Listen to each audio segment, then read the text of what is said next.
दोस्तों, पॉपुलेशन आज के समय में एक बहुत ही बड़ी समस्या है, लेकिन बढ़ती हुई पॉपुलेशन नहीं बल्कि घटती हुई पॉपुलेशन। जी हाँ, सही सुना आपने। भारत में रहकर हम हमेशा बढ़ती हुई पॉपुलेशन को एक बुरी चीज मानते हुए आते हैं, लेकिन आज दुनिया भर में ये चिंता की जा रही है कि किस तरह से बर्थ रेट को बढ़ाया जाए ताकि ये दुनिया पॉपुलेशन कोलैप्स से बच सके। क्यों परेशान है लोग इस घटती पॉपुलेशन से, और क्या सचमुच ये इतनी बड़ी प्रॉब्लम है? आइए जानने की कोशिश करते हैं आज के इस वीडियो में, तो अंत तक बने रहिएगा हमारे साथ। लेकिन वीडियो शुरू होने से पहले अगर आप चैनल पर नए हैं या आपने अभी तक चैनल को सब्सक्राइब नहीं किया है तो चैनल को सब्सक्राइब करना और बेल आइकॉन दबाना बिल्कुल ना भूलें।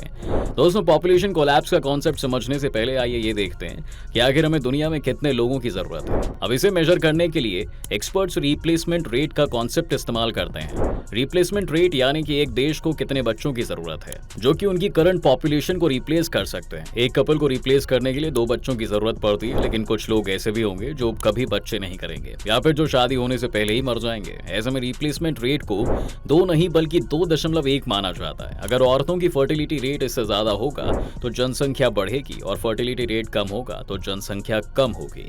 इस समय अगर वर्ल्ड की एवरेज फर्टिलिटी रेट की बात की जाए तो वो 2.3 है, जो कि रिप्लेसमेंट रेट के बहुत करीब है, लेकिन ये एवरेज है और इसमें एक बड़ा रोल सब सहारन अफ्रीका के नंबर्स का भी है। जी हाँ दोस्तों, जहां पर फर्टिलिटी रेट अभी भी हाई है, लेकिन अगर आप साउथ कोरिया को देखोगे तो उनका फर्टिलिटी रेट 1.1 है, जापान का 1.3 है और इसके अलावा यूरोप, नॉर्थ अमेरिका और चीन में भी ये गिरना शुरू हो गया है। 2022 में वो पहला साल था जब चीन की पॉपुलेशन ने एक्चुअली डिक्लाइन करना शुरू कर दिया था।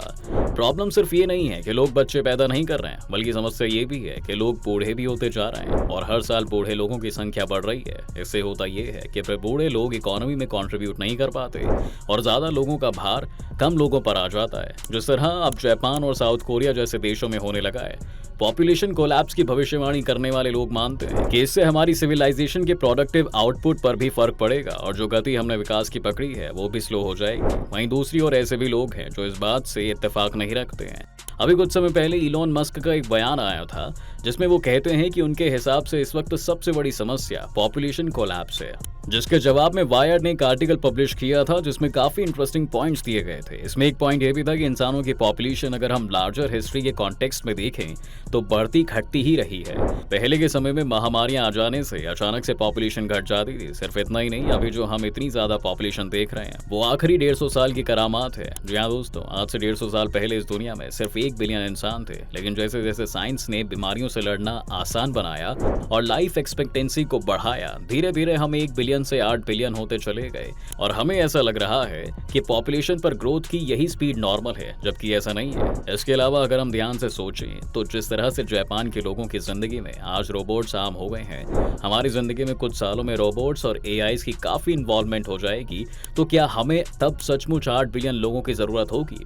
एक इंटरेस्टिंग आंकड़ा जो यूनाइटेड नेशंस द्वारा किया गया था उसके मुताबिक साल 2100 तक हमारी पॉपुलेशन करीब 10.4 बिलियन तक पहुंच जाएगी और उसके बाद डिक्लाइन करना शुरू करेगी। क्या हमें सचमुच इस धरती पर 10.4 बिलियन लोगों की जरूरत है, वो भी तब जब हम 8 बिलियन लोगों को ही नहीं संभाल पा रहे हैं? अभी से इस सवाल पर अपनी राय मत बनाइए, क्योंकि कुछ और फैक्टर्स भी हैं जिनकी तरफ हमें ध्यान देना होगा, क्योंकि एक लंबी डिबेट है और किसी को नहीं पता कि कौन सही है। इसलिए दोनों पक्षों के आर्ग्यूमेंट्स रखना यहाँ जरूरी है। जो लोग पॉपुलेशन कोलैप्स को खतरा मानते हैं वो ये भी कहते हैं कि हम सिर्फ हार्ड नंबर्स पर ही फोकस नहीं कर सकते। हमें ये नहीं देखना चाहिए कि 10.4 बिलियन लोग 2100 तक यहाँ होंगे, बल्कि हमें ये भी देखना चाहिए कि उन 10.4 बिलियन में से कितने लोग ऐसे होंगे जो यंग होंगे और इकोनॉमी में कंट्रीब्यूट कर पाएंगे।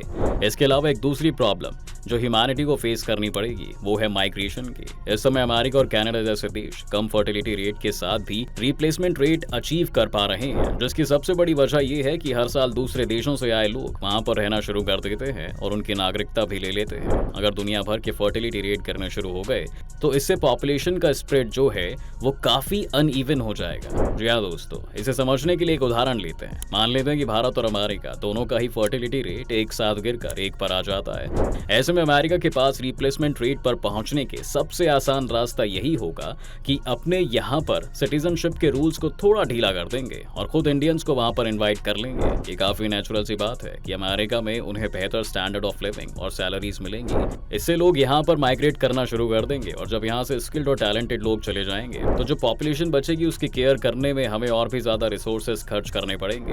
ये उदाहरण किन्हीं 2 देशों के लिए हो सकता है। अगर आप फ्रांस को देखो तो दूसरे विश्व युद्ध के समय में उनकी पॉपुलेशन सिर्फ 4 करोड़ थी और वो जर्मनी से बहुत पीछे थे। इस समय फ्रांस का फर्टिलिटी रेट भी 3 था, जबकि उस वक्त दुनिया में ज्यादातर देशों का फर्टिलिटी रेट 5 था। लेकिन दूसरे विश्व युद्ध के बाद जब कॉलोनियल एम्पायर्स का अंत होना शुरू हुआ, जो फ्रांस की कॉलोनीज थी, वहां से भी लोग माइग्रेट करके फ्रांस में आने लगे। तब से अभी तक फ्रांस की पॉपुलेशन एक हेल्दी रेट से राइज कर पा रही है, पर इससे शायद उन देशों को नुकसान हुआ होगा जहां से माइग्रेट करके लोग वहां पर गए थे। पॉपुलेशन कोलैप्स के साथ एक परेशानी ये भी है कि ये फोर्सफुली आपके कल्चर को बदल देता है। अगर हम जापान का उदाहरण लें तो जापान की इमिग्रेशन पॉलिसी बहुत स्ट्रिक्ट है और वो किसी भी फॉरेनर को आसानी से अपनी नागरिकता नहीं देते थे, और इसके पीछे उनका कारण ये था कि वो अपने कल्चर को प्रिजर्व करके रखना चाहते हैं। जापान इतने कम इमिग्रेंट्स को एक्सेप्ट करता था कि अगर कभी कोई रिफ्यूजी क्राइसिस भी आ जाती थी तो जापान उन रिफ्यूजीज के लिए पैसे भेज देता था, लेकिन उन्हें एक्सेप्ट नहीं करता था। पर अब चेंज करने के लिए मजबूर है।